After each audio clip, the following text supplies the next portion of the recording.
A working Chinook is a fantastic aeroplane. They got it right, absolutely right.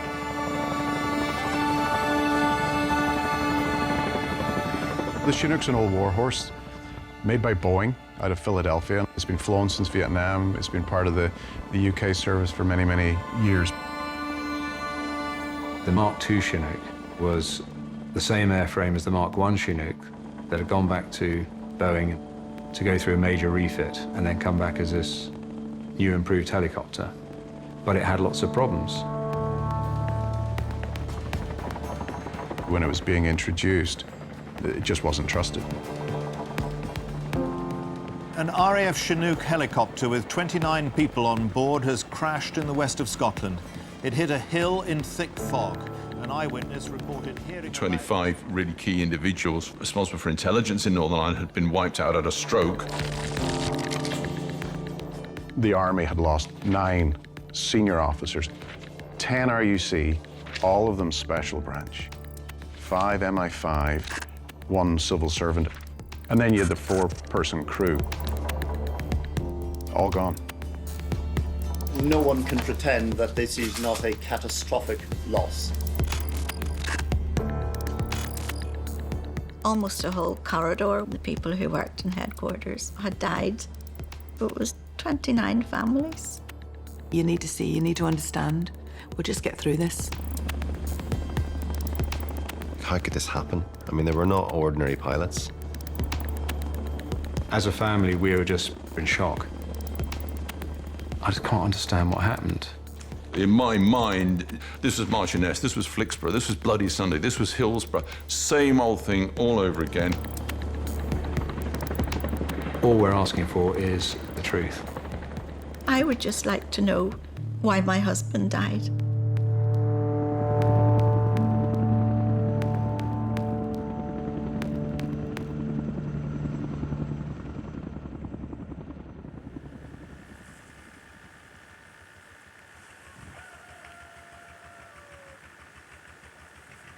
Ian was a countryman. He was a Tyrone man. We decided we'd move out to the countryside and escape.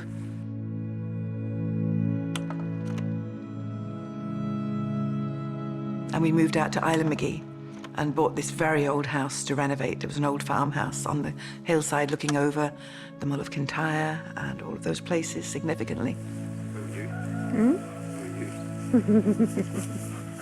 We both used to walk the braes with the dogs and his gun, and we grew all our vegetables. We had the ducks and the goats and made goat's cheese. We were the Good Life before the Good Life programme came on the telly. We've got lettuce. We never had any money. We didn't actually, till the day he died, we didn't buy an old house, you know. But it was beautiful. Sleepy Islandmagee, it was a lovely part of Northern Ireland. You know, nice rocky beaches, sandy beaches. Dad and I did a lot of fishing. He was very much an outdoorsman, and he taught me how to shoot. It's a lovely place to grow up. But there was a reason why we were living there. It was a peninsula. It had one road in, one road out. We lived there because it was safe.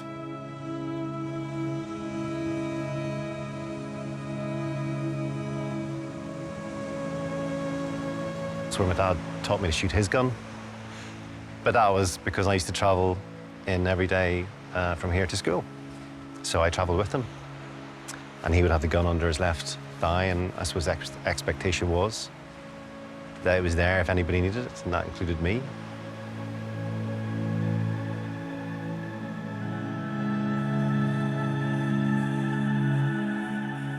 It was an idyllic life, even though he was risking his life every day. When I think about it, you know, I think if I hadn't been so busy with all the other things, I would have been a nervous wreck, as many military and police wives were, because you don't know if your husband's coming home at the end of the day.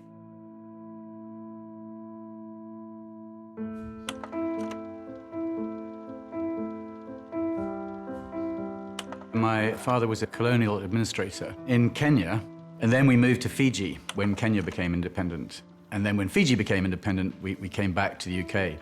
So he joined the security service pretty soon after they came back to UK in the early 70s. But I don't think I was aware that that was what he was doing until I was, a late teenager. I joined the army after university. I was fully aware of the nature of the job by then. By the time of his last appointment, my parents were living under assumed names in Antrim. And so nobody around them was conscious of what he was doing. He was the Director and Controller of Intelligence for Northern Ireland, so-called DCI, as it was known, which made him the sort of security supremo, primus inter pares in Northern Ireland.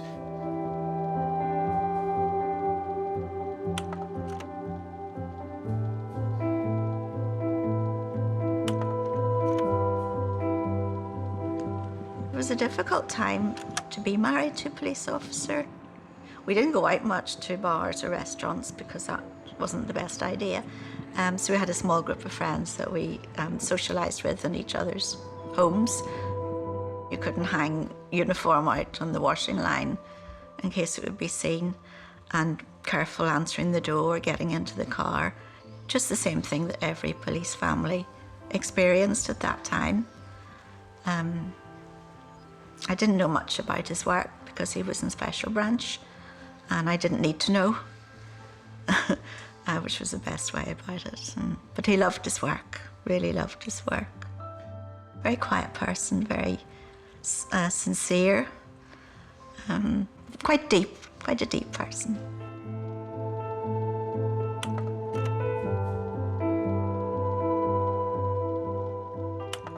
My brother, Rick. We're only a year apart, so we were very, very close friends as well as being brothers. There was nobody I trusted more than my brother.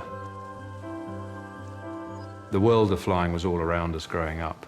My father, he was flying Comets, the first jet airliners, and then he went on to VC-10s, 747s. Then his last 12 years at British Airways, he was flying the Concorde.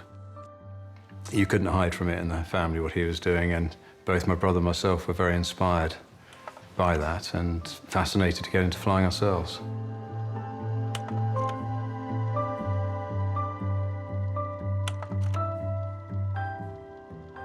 Dad was a motorbike policeman to begin with. That would have been his passion outside of work, so we had 2 motorbikes and worked on those. And he'd always just loved anything with speed, so he was a navigator, for the Ulster Rally, the Circuit of Ireland. It was his thing.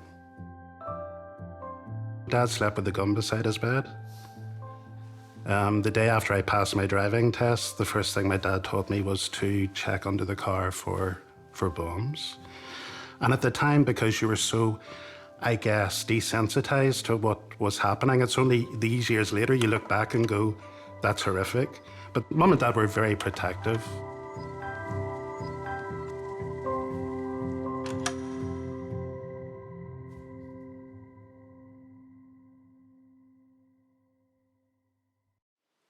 Some lovely photos here. We met in Aldershot. He was in the Para Depot and I was in the QA Depot, which is the Queen Alexandra's Royal Army Nursing Corps. As a military nurse, we were all told to stay away from the paratroopers. So, of course, the first thing you meet is a paratrooper, an Irish paratrooper at that. And well, we were married within 2 years because we just fell madly in love, and that was it. All ambitions went. When he joined the police, which was his boyhood ambition, he got into more strategic roles which suited him because he did have a military strategy behind him. So when he eventually moved into special branch, he was perfectly suited for it. He was very straightforward. And even his senior officers said, we were always a bit frightened of him. He was a boat rocker, and you didn't know where he was going to rock the boat to, but he didn't mind speaking his truth.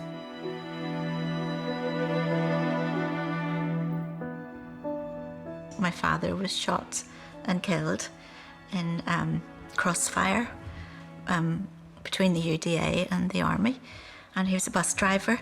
So then I joined the UDR to try and do something to help in Northern Ireland. So that's where I met Kevin. He was an officer in the UDR, and he was at Queen's as well at the same time doing a degree. And we met on a road stop when he was a patrol commander one night. And I said to someone, he's nice. And they said, just go up and talk to him. And that was that. We were both sergeants, so there was a bit of a argument now and again as who was superior or senior. But apparently it's the RUC, so I had to give in. The first time Kevin took me hill walking was in the Mourne Mountains, and we did it on a Sunday, and I thought, well, that was nice. Didn't know I was doing it for the rest of our lives together.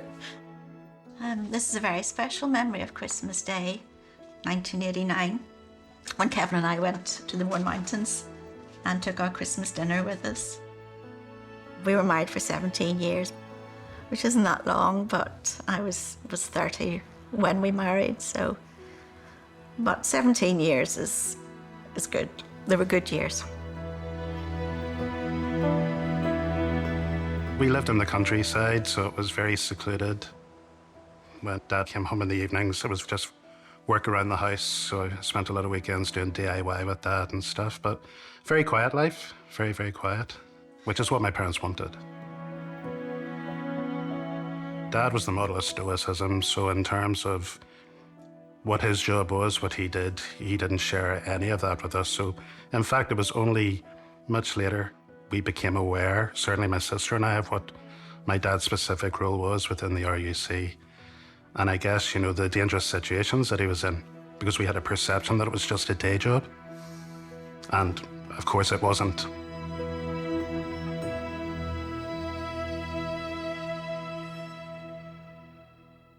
Initially, Rick was very keen to become an airline pilot, and he, like most people, thought, okay, they'll take the Air Force route. So he joined the Royal Air Force on a short service commission to learn to be a pilot. But having got his wings as a pilot, I mean, he was very dedicated to the Royal Air Force, and he applied to go long service. But I think what really changed his decision was when he was selected for the Special Forces flight within the Royal Air Force on the Chinook. It really changed his focus, and he really wanted to stay in the Air Force through that. He did a number of detachments to the Falkland Islands, the Middle East, in Germany, and so his last 4 years he did an awful lot of detachments to Northern Ireland. So if I remember rightly, they were 2-month-long detachments each time, and June 1994, he was sent back again, but it was only for a month.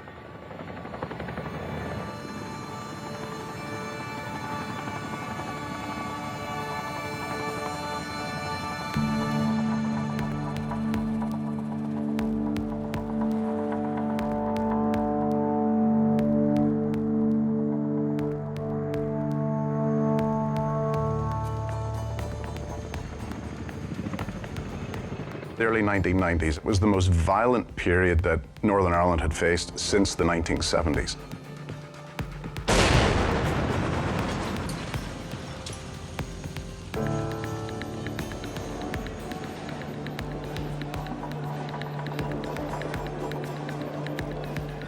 There were these tremendously severe atrocities that were going on. Shankill, Greysteel, Loughlin Island, all of these that were taking place.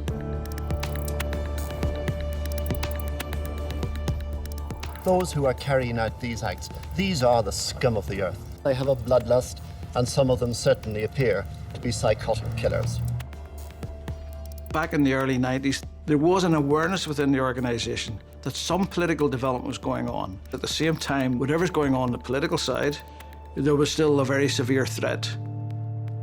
I think if there's one thing that's certain, is that it's that the people of Northern Ireland don't want another 23 years like the last 23 years. They want peace. They want an end to the murder. It was a really strange time, the early 90s, because the conflict was still raging. You had that kind of drumbeat of terrorist activity going on. A lot of people feared we were on the brink at that point, that we were on the edge of the cliff and we were looking out over. But in the background, we were all aware of these contacts that were taking place. There were just the first murmurings of that peace process. I'm a politician. Politics is the alternative to war. Politics is about dialogue, but I hope that dialogue, and that the dialogue in which I'm engaged, will bring the sort of peace that everybody wants. But how can there be a meaningful dialogue when there's still this backdrop of IRA violence? Well, I mean, today's meeting, I think, showed, and we both described, myself and Mr. Hume described it, as a valuable exchange. That shows dialogue should go on all the time. My father did tell me at one point that he was having a conversation with the IRA, and he spoke very warmly of Martin McGuinness. He believed that McGuinness was genuine about seeking peace. I certainly know that he authorized and sanctioned a conversation on his own recognizance, which wasn't approved by politicians or the senior civil service. But he felt was an opportunity not to be missed.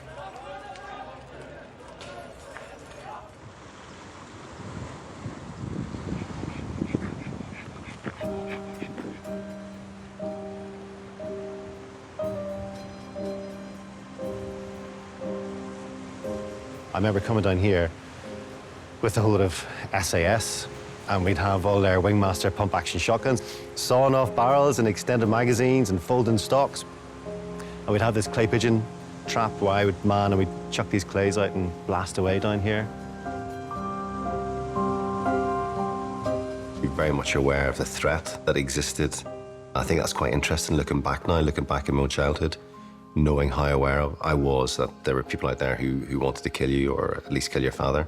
I didn't really care who they killed, whoever happened to get in their way. So I remember as a very young kid thinking that and knowing that there was an enemy. So growing up, I always wanted to be in the police because I hugely looked up to my dad and I felt he was doing something good. So I saw the police as a force for good, and I want to be a part of that. But my dad was very conscious of that and really steered me away from the police and did not want me being in the police whatsoever. And I think he'd always looked up to pilots from being a young paratrooper. So Dad encouraged me to go down that route, a flying route.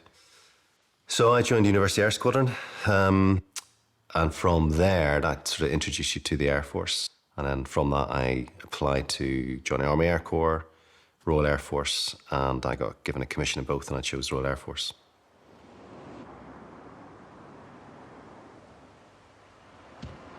My role was personal secretary to the head of Special Branch, Assistant Chief Constable Brian Fitzsimons. It was very different to uniform policing, where everybody was sort of ranked conscious, whereas in the branch it was different. Mr. Fitzsimons was the most honest, decent man you could meet, and his officers had of that same integrity.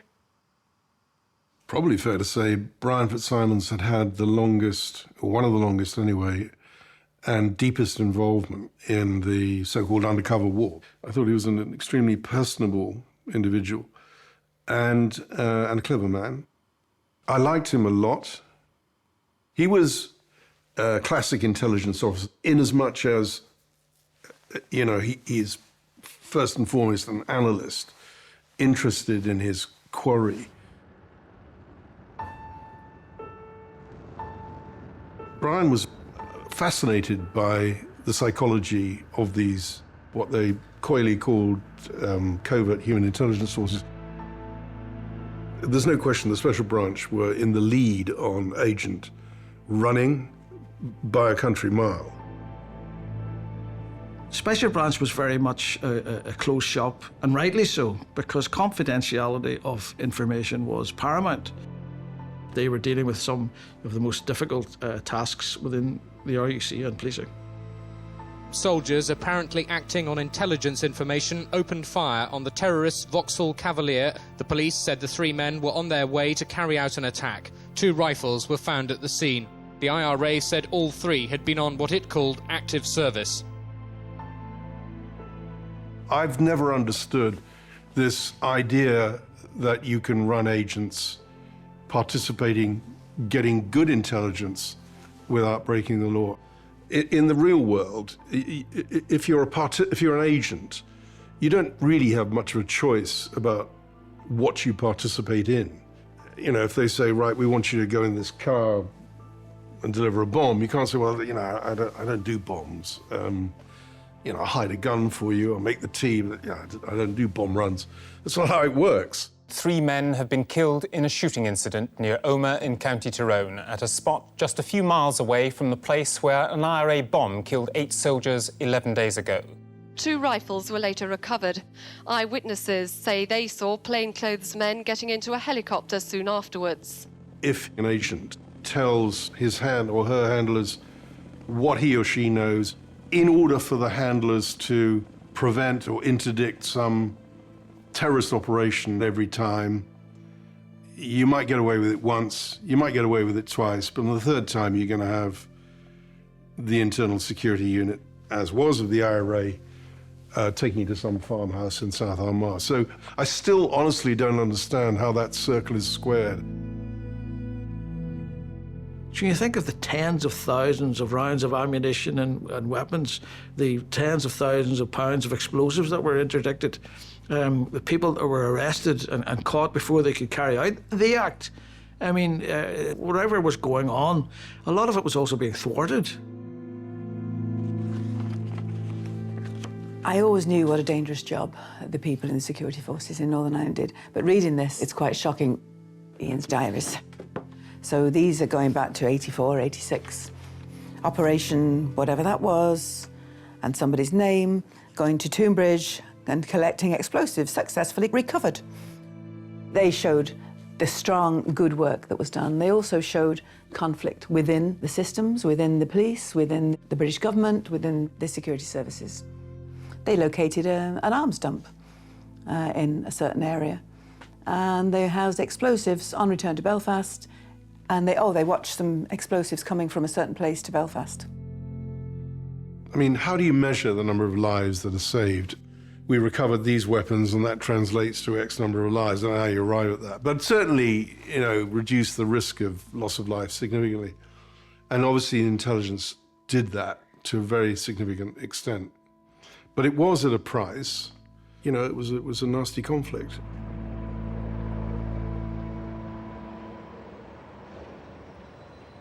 Fort George, the Army's most northerly barracks in mainland UK and home to the Black Watch. My father, he sort of chaired the committee that ran security in the province. The police and the army didn't always see eye to eye, and the idea was to take the community, the security community, away from the office to another location where they could be together, they could talk more strategically, and they could build a team. The plans had been the same as had been in previous years. I would have been making plans to get the special branch officers to meet up and that, etc. Security services would have been in charge of it overall. The RAF were going to provide the top pilots. These were the best the RAF had. You had 2 Special Forces pilots, 2 experienced loadmasters. You had the cream of the cream.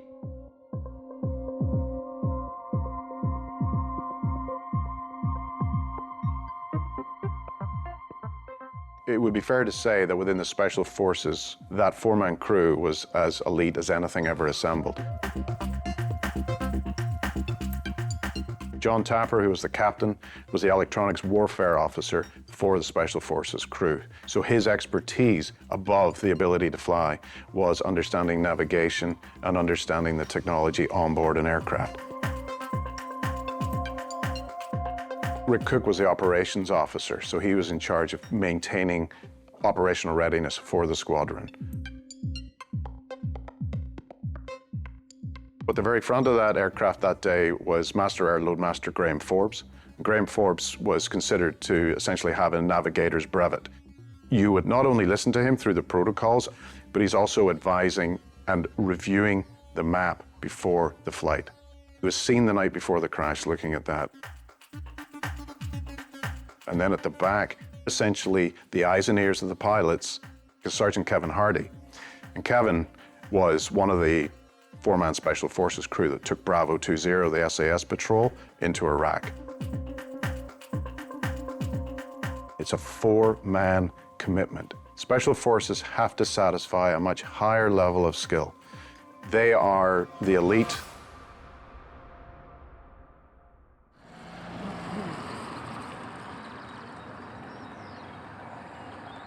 I can still see him now going, "Hey, what are you doing? I'm going to be late."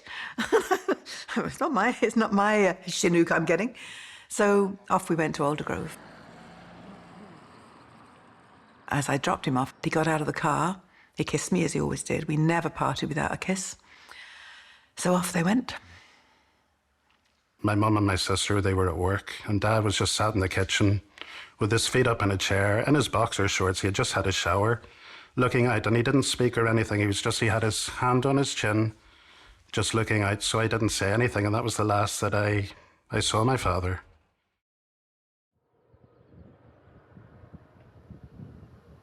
The whole party would have boarded the Chinook helicopter in RAF Aldergrove. RAF Aldergrove was always a linchpin in the whole kind of military operation because it was the main RAF base in Northern Ireland and served as a transit for troops coming in and out.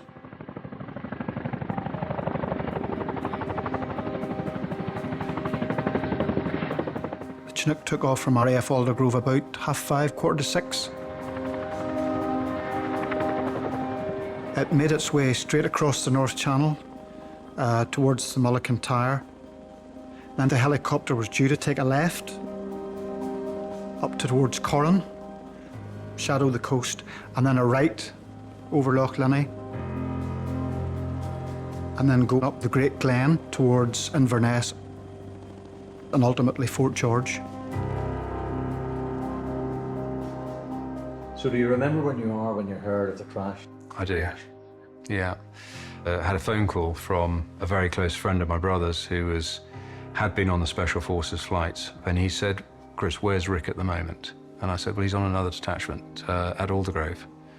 He said, "Oh." I said, "Why?" He said, "Well, I don't want to worry you, but reports are coming in there's been an accident, and we think it's a Chinook."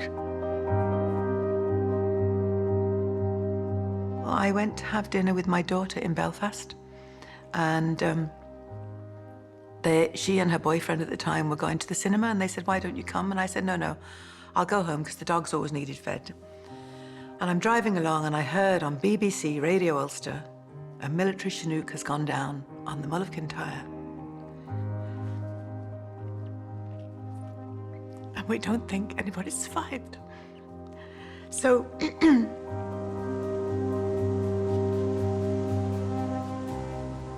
I was actually at the University Air Squadron.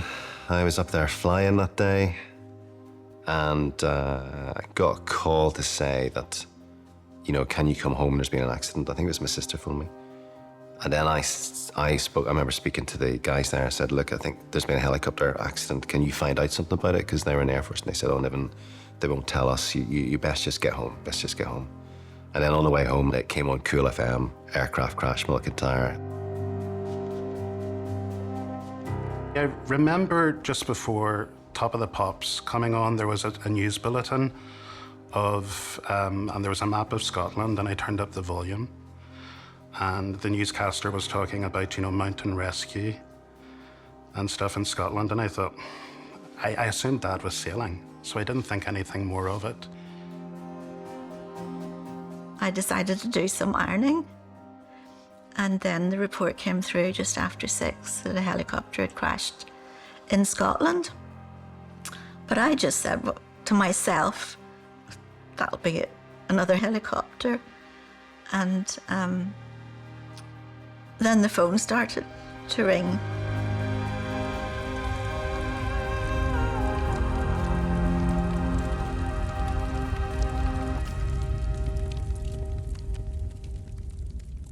Because it was a heavy lift Chinook helicopter, they have the capacity to carry many, many people, 55 passengers. So we knew there was going to be multiple casualties, but we didn't have any idea who they were.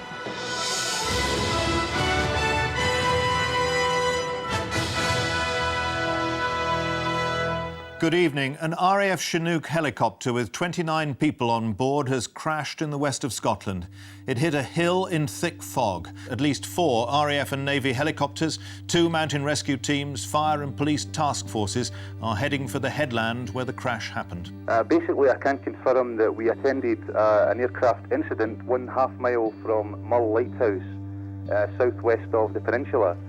We have a report of a Chinook helicopter down with 20 to 30 souls on board. I was serving as the United Nations squadron commander in Cyprus, and a message was taken by my second in command, and I was out at a party, and eventually rolled in pretty late, and he was there to see me, and didn't look great. And he told me that there'd been some kind of helicopter crash and my father may have been involved in it. An eyewitness reported hearing a loud explosion and seeing a fireball where it hit the hillside. Police say people have been killed, but the fog is hampering rescue operations and the search for any survivors. So I swerved into this police station on the Jordanstown Road, and I was going, "Look, I need to know," and of course no one knew.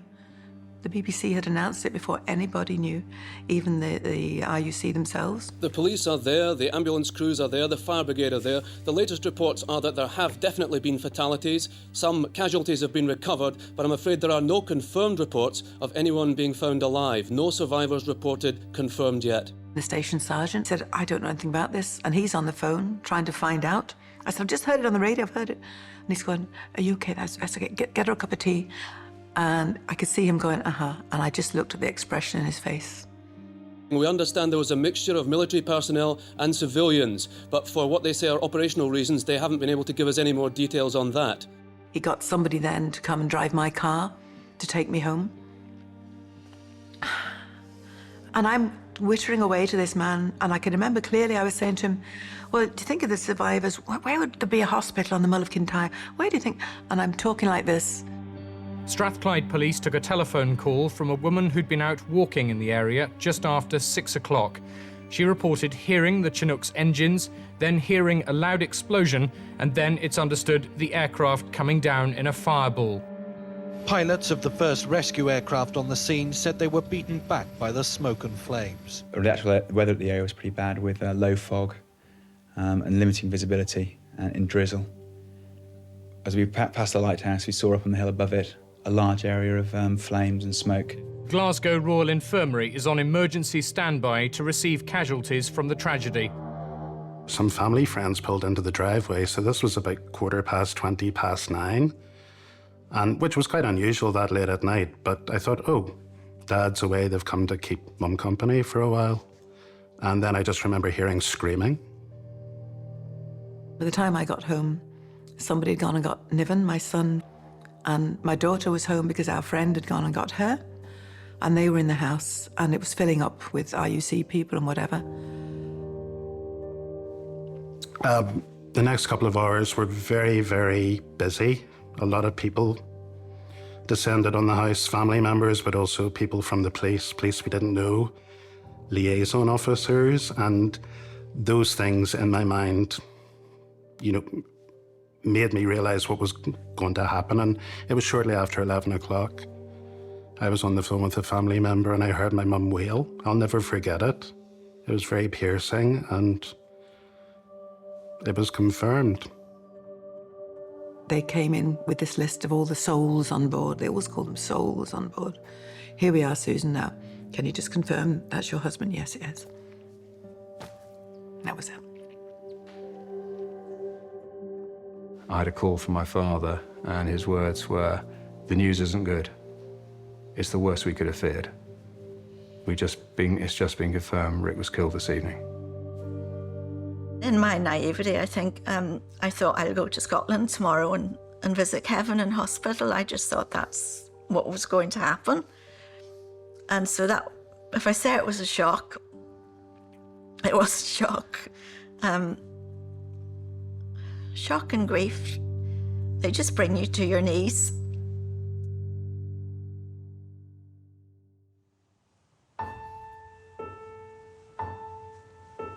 This is Night Extra on 5 Live. 29 people are feared dead tonight after an RAF Chinook helicopter crashed in a remote area of Western Scotland. The passengers aboard were service personnel, Ulster policemen and officials of the Northern Ireland Office. No survivors have yet been found, and it's feared all the 29 people on board have been killed. The Royal Ulster Constabulary said in the last hour that its 25 passengers were made up of Army and RUC personnel and civil servants from the Northern Ireland Office, and the authorities haven't commented on the seniority of those involved in the tragedy. I rang home and spoke to my mother and my sister, and by then Stella Rimington, who was the Director General of the MI5, she rang my mother to tell her that the crash had happened and that my father had been killed. She was in her car being driven up to Fort George, and she got word of the crash on the Thursday night and turned around and went home. Colin, can you tell us, have any survivors been found yet? I'm afraid we've no word at all of any survivors having been found. Searching is continuing. The police say they'll carry on as long as they can, and we've even had the Campbelltown lifeboat looking along the bottom of the cliffs to try to find any possible survivors there. Quite horrific. It was, there was one man who was alive and he was being seen by a doctor and a paramedic, but everyone else seemed to be either had been engulfed in flame. The RAF spokesman at RAF Petrevie, Craig Lindsay. Mr. Lindsay, can you tell us anything more about how many bodies have been recovered? I've no information on that at all. Really, the information that I've heard most of is coming from yourselves. It was an absolutely filthy night. It was a night, that wonderful Scottish word, dreich, is made for that kind of foul, cold, horizontal rain that was just going to be there for hour after hour. And of course, the fog wasn't just the Mull itself. The whole area was by the time we got down there. It's now a little after 2:20 in the morning, and the police say the search operation has been suspended until first light. One of the difficulties facing emergency services here is that just one single-track road leads to the crash site. There are very few overtaking spaces, and the 7-mile journey from here to the crash point can take anything up to 45 minutes. It quickly became clear that the 25 really key individuals responsible for intelligence in Northern Ireland had been wiped out at a stroke. You could feel the panic inside government because journalists to this day still are subject to requests by government under what's called the D-Notice Committee, where the D-Notice sits in Whitehall and requests that something not be published because it's not in the interests of the state. And so they asked or applied for the request of a D-Notice so that some of the passengers' names not be revealed.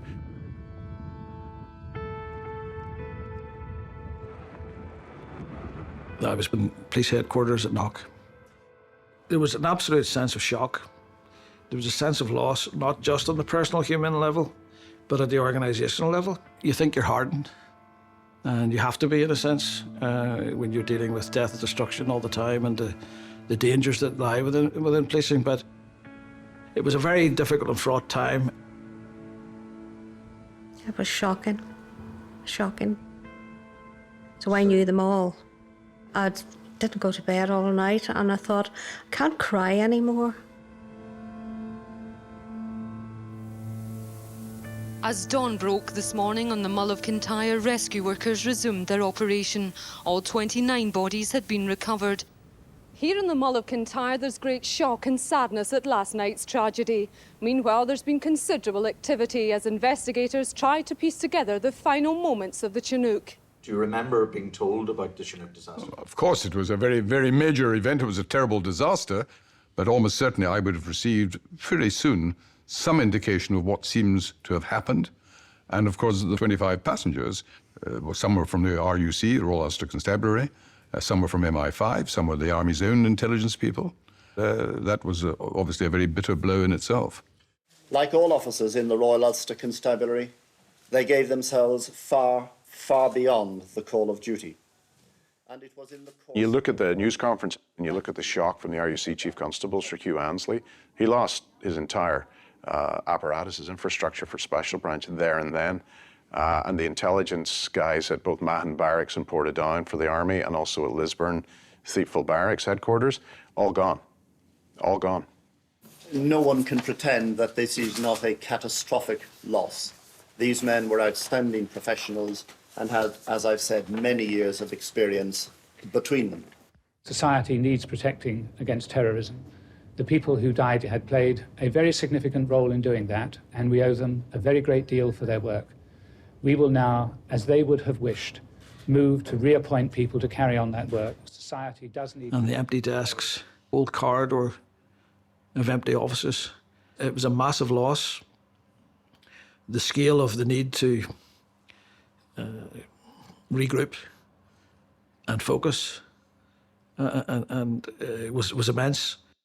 When I got into my office, I asked the question, why is my phone gone silent? We've redirected your calls. I said, you get those back on immediately. There will be people calling here, will not talk to anyone else. And sure enough, the calls came through and I knew what to do with them. And those were calls from fellow officers and... No. They were from people that would have been dealing with the boss directly, who would have been agents.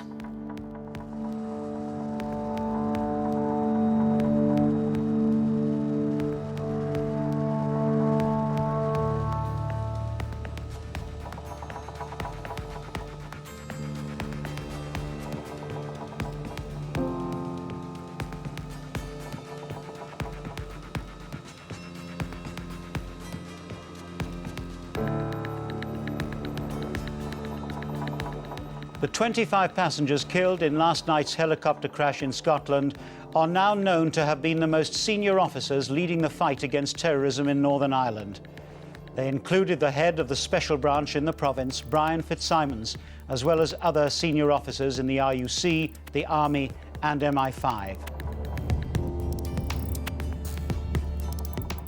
So I get into the Belfast Telegraph early in the morning, around 5:36 in the morning, and the boss looks at me and he looks at Darwin Templeton, who is 1 year ahead of me, but also a junior reporter, and he says, you two, the two youngest, most inexperienced reporters, big story, go. I remember arriving with David, and just the first impression was just how rural it was. I think at that stage it began to sink in just the enormity of what had taken place in this really small rural location. From early this morning, mountain rescue teams and air accident investigators have been arriving at the scene. And of course, instant speculation starts flowing. Was this the IRA? Had they shot this thing down, and so forth? Of which there was no evidence to suggest anything like that. But nonetheless, that is in the ether. That's what people are thinking. I mean, this would be the spectacular of all spectaculars, let's face it. At a news conference, Scottish police appeared to rule out sabotage as a likely cause of the crash. There is absolutely no indication at all, no indication whatsoever that this is anything other than a tragic accident. To the conspiracy theorists, or to the cottage industry that then built up about this whole story, it was the perfect place for an accident to take place. Because there were no eyewitnesses, but there were, and it's a phrase I learned then, there were ear witnesses. There was sort of doing what I was trying to pierce through the fog, because I thought, my goodness, I should be able to see him now because he sounds so close. And just at that particular time, he veered off inland here. The lighthouse keeper and his wife, they heard a whoosh, and they saw an orange flame in the rear view of the Land Rovers. They were actually coming down to take over the shift at 6 o'clock. It was just an orange ball of flame exploding in the hillside. And then there was this eerie silence. There were two main pieces of wreckage, the cockpit in one area and the main body of the craft about 50 yards further away. There were several groups of bodies together. Well, it was just like a battlefield, but bodies here and there. The police took us up on the Saturday afternoon. The first thought that occurred to me was how difficult it must have been for the rescue services trying to get to the scene after the crash. As far as the eye could see, the gorse and the grass was scorched and black. There was just the smell of burning, a real acrid smell of burning still. That was, probably almost 2 days afterwards. The crumpled wreckage of what was left of the Chinook was there on the hillside. And I think what probably was more distressing actually was just the bits and pieces that were lying around. There were still personal effects were there, and there were surgical gloves strewn around where people had obviously, the ambulance medical staff had tried to treat people at the scene. But it was just a really stark, devastating scene. And the silence, I can remember all you could hear was the lapping of the waves at the bottom of the cliff and the seabirds, calling of the seabirds. And it really, you struggled to comprehend the enormity of what had taken place. We think about Northern Ireland a lot, and remember what your folk are going through, and it weighs heavily on us at all times, but especially just now with this awful tragedy of the helicopter coming down here. The people on the Mull of Kintyre were absolutely wonderful. Never forget that.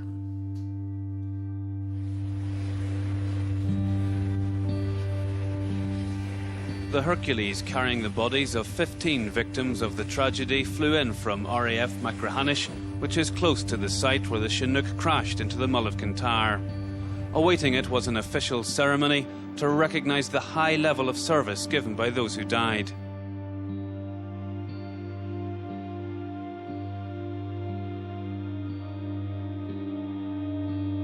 The repatriation, as pipers played, and the coffins with the Union flag draped over them being taken off at Aldergrove, and you look around the sadness and the devastation. Your heart's breaking for the families.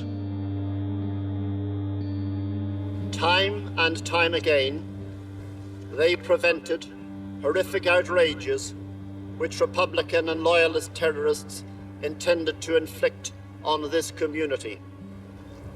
Time and time again, they saved lives and averted destruction. And always, always, they were motivated by a determination to serve and protect the community, and to bring to justice those who sought to murder and destroy.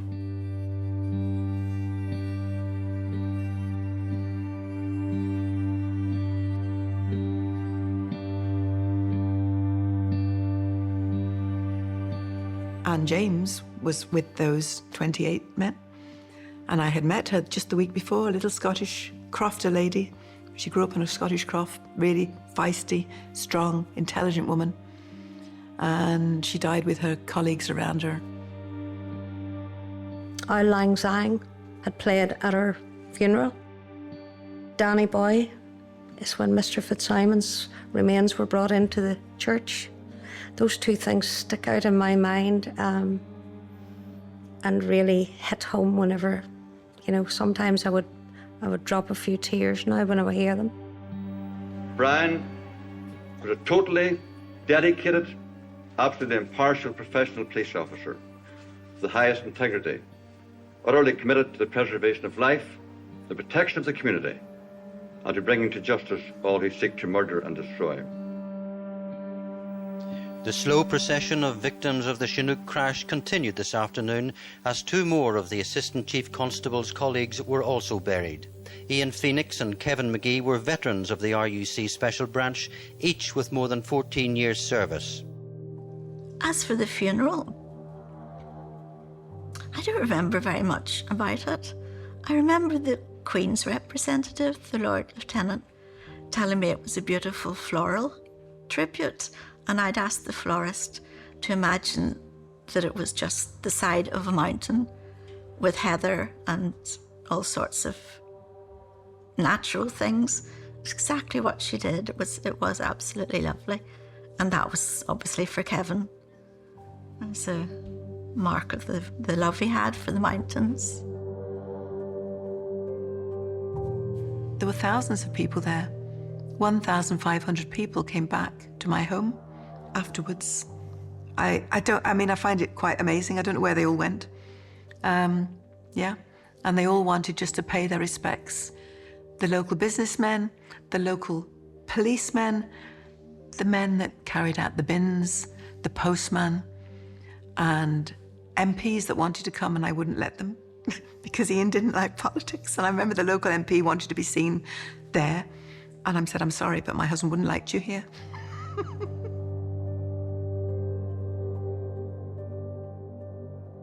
How did you deal with that grief, or do you remember those days and weeks and months, the immediate aftermath? Very badly, I think is the answer. You know, I don't think I dealt with it very well at all. There's a lot of drinking. You know, I don't think my coping strategies were that great. I remember somebody at the funeral saying, my dad was killed or died when I was about your age. He said, you're going to have to watch yourself the next couple of years. And I went, all right, yeah, whatever, thanks very much. But didn't really know what that meant, to be fair. And it wasn't probably until about 10 years later I looked back and saw how destructive I'd been to self that I realised what he meant. Just 4 weeks ago today, Detective Superintendent Robert Foster received the RUC's Long Service and Good Conduct Medal. The 10 RUC who were killed, Dad's funeral was the final one. The whole tone was very public. There was absolutely zero privacy whatsoever, which caused some distress for me personally. Mum reminded me that Dad was, you know, he was in the police, you know, it was his pride to serve Queen and country, and therefore, you know, it was a very befitting send-off, and I absolutely appreciate that. But I think the dark cloud for me was there was nothing private whatsoever. The ironic thing was that these were senior professionals who spent their lives staying out of the media and whose business it was to stay out of the media and to get on with their job of fighting terrorism. And suddenly the names were all out there, and this awful catastrophe had befallen them all in one fell swoop. And the thought did cross your mind, what do they do now? They have lost the entire leadership of the RUC, the NIO officials, and the security service. I think everybody who lost people in that crash wanted to get to the Mull as soon as possible. And I think it was the Sunday, we all flew over. I just remember the burnt heather all over the side of the mountain. And I remember, but it was a very bleak place and a very sad occasion. And I remember thinking, how on earth could you fly into the side of this hill? It was pretty obvious.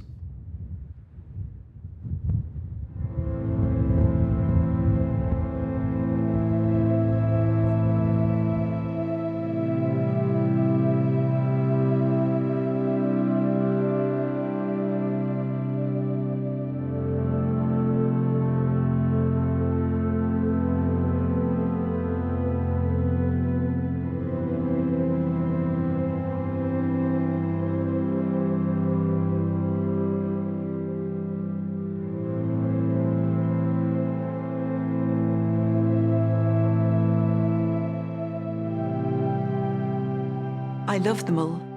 We went back many times. The first time after the crash, we went over on the Sunday in a little Islander plane flown by a very young military pilot, and I wanted to fly over the Mull. I wanted to see the crash site. But that day again, there was a snake of fog around it. It was like a scarf, and I said to him, where's the crash site?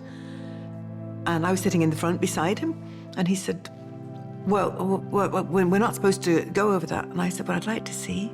And he did. Dear love him, I'm sure he wasn't supposed to, but he did. And we looked down, and you know, once I saw that burnt heather, I took a deep breath and I thought, well, if Ian could choose somewhere to die, that was the place. He loved the heather, he loved the mountains, and that gave me a little bit of succor for a while. And then we landed in Machrihanish. We were taken down in a Land Rover to see the site, the children and I, and we got to walk around, looking at the little flags where the bodies had been, seeing the things like a telescopic fishing rod, which I knew was Ian's, things like that. But I'm glad we went. Yeah. But I just remember how burnt everything was. It was just a burnt hill. And there's still the odd bit of wreckage. It was still relatively unsanitized. So still stuff kicking around, and just a massive burnt piece of granite, really. That's what I remember. Just the smell of burning, still there.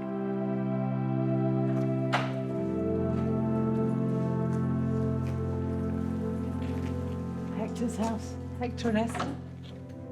And looking back on hindsight, how wonderful the people here were. And yet they had suffered terrible trauma themselves. Their whole life was here. And that helicopter came in and just set everything on fire. So it must have been so difficult for them when you think about it now. And they were a beacon of light for us all.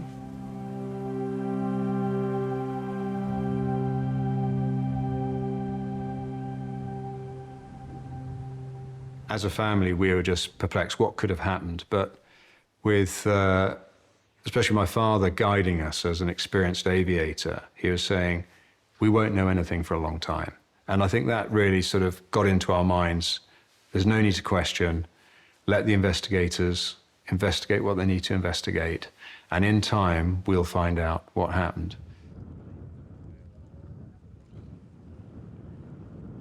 In September that year, I went up to the Mull kintyre for a memorial service, and I met a senior officer there. Turns out it was Air Vice Marshal Day.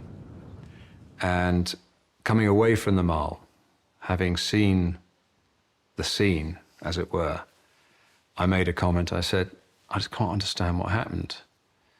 And his comment to me was, you have to understand people make mistakes. Now, I pondered on that for a bit, and I was going, what does it mean? Had they decided that early on?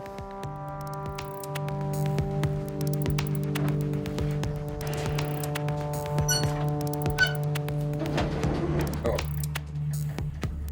Best way is to come in here.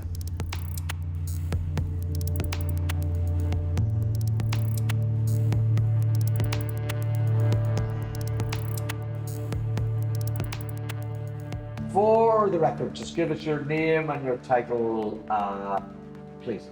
I am Squadron Leader Robert Burke, RAF retired. I retired 23 years ago. So tell us where you were the 2nd of June 1994 when you heard that there was a crash on the Mull kintyre. On the elevated sections of the M4, driving back after a party in London. I heard it on the radio. I made some very appropriate comments as well to my passenger. What line? I have to modify my language. It's all going to come out in the open now. I didn't quite use those words, but something like that. The ship was going to hit the fan. Those were exactly the words I used. Yes. And were you surprised when it didn't? Not in the slightest. Why? Because this aircraft had been cleared against the advice of Boscombe Down, the Joint Services Test Establishment, and it had been cleared by at least 2 senior air marshals for operational flying. So it was obvious what was going to happen, and it did. What was that? There'd be some kind of cover-up. You believe that there was a cover-up? Oh, yes.